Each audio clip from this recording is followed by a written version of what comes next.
एक बार भगवान बुद्ध अपने शिष्यों के साथ एक घने जंगल से गुजर रहे थे। उस जंगल में इतने घने और ऊंचे पेड़ थे कि सूरज की रोशनी तक जमीन तक नहीं पहुंचती थी। हर ओर सन्नाटा था, सिर्फ पत्तों की सरसराहट और पक्षियों की आवाजें थीं। जैसे ही बुद्ध उस जंगल के बीच पहुंचे, अचानक एक करुण पुकार सुनाई दी।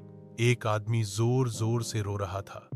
उसके कपड़े फटे हुए थे, शरीर पर घाव थे और वह डर से कांप रहा था।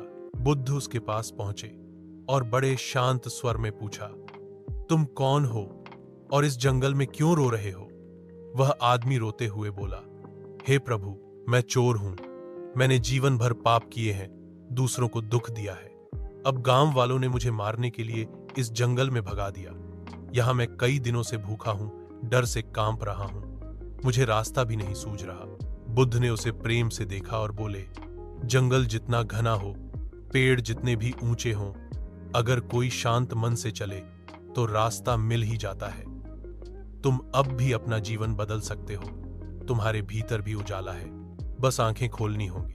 बुद्ध ने उसे आश्रय दिया, उसे अपने शिष्यों के साथ रखा।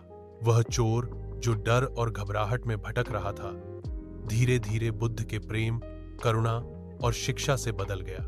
उसने अपने सारे पापों का प्रायश्चित किया, ध्यान करना शुरू किया और कुछ ही वर्षों में एक महान साधु बन गया।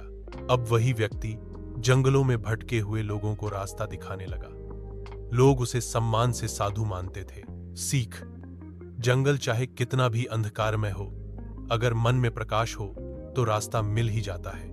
किसी का भी जीवन कितना भी अंधकार में क्यों न हो, प्रेम, करुणा और सही मार्गदर्शन से वह उजाले में आ सकता है।